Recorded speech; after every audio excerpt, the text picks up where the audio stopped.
Good morning, everyone. Welcome to another episode of Wake Up Well. We have been looking in the last few weeks, so the last Wake Up Wells and Sunday live stream services, at life after lockdown.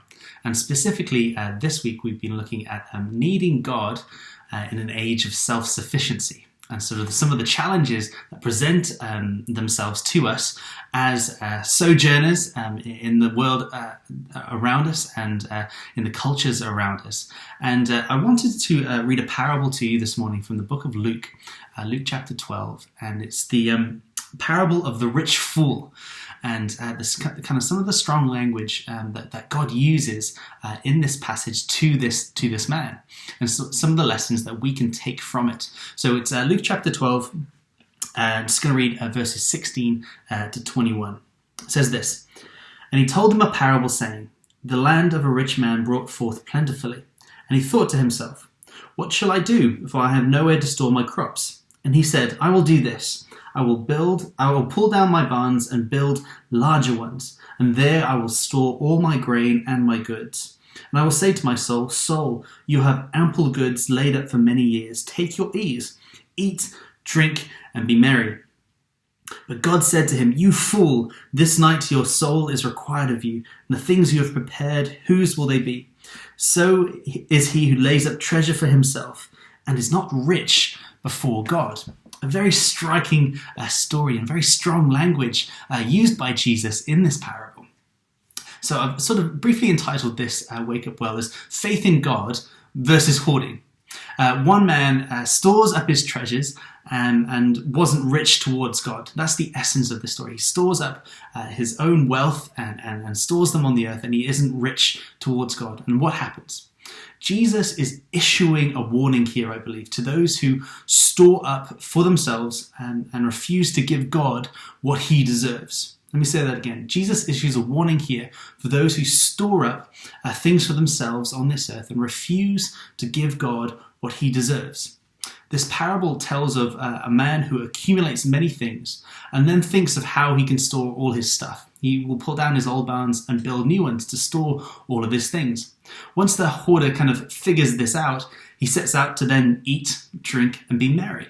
His problem is solved. He is self-sufficient at this time. He doesn't know that he has a bigger problem, and that is a problem of the heart, where he is rich in things and possessions, he is poor in spirit.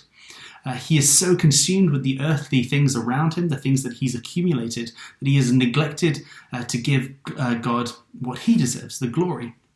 The man who stores his grains gave God no gratitude, he gave him no praise, he gave him no worship, he didn't seek after God, he didn't pray to him, he didn't give him the time of day in a sense. So we might ask ourselves then, where is God in this story? What is he trying to say to us? I think a scorecard would look something like this: Bigger Barns 1, God 0. This man was unprepared for the final judgment because of his wrong priorities. And in Hebrews chapter 9:27 it says, as it is appointed unto men once to die, yet after this the judgment. And judgment comes. God says, you fool. He uses very strong language towards him, and he says, your soul is required of you tonight. And the man wasn't ready for this judgment because he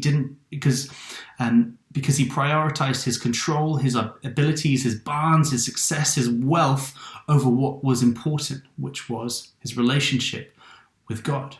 Hoarding stuff and our focus on earthly possessions can cause us to trust more in those things than on God. They become little idols in our life.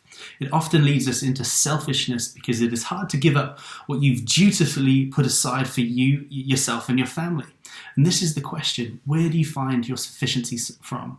Do you find your sufficiency in your job and in how you provide for your family, or is your sufficiency found in Jesus? That is a really tough question for us as followers of Jesus to reconcile to ourselves.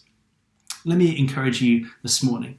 Being rich towards God means being rich towards the poor and the needy, as the Bible in the Old Testament and the New Testament teach us. We must seek God and his sufficiency and his strength to avoid sinfully, spiritually and physically hoarding what is rightfully belongs to him. Let's obey him in all things, including how we manage the resources that he gives us during this time on life. So God bless you. Think about this this morning. Marinate, let it graft onto your life. Let it graft into your soul. And may God shape you this day. God bless you.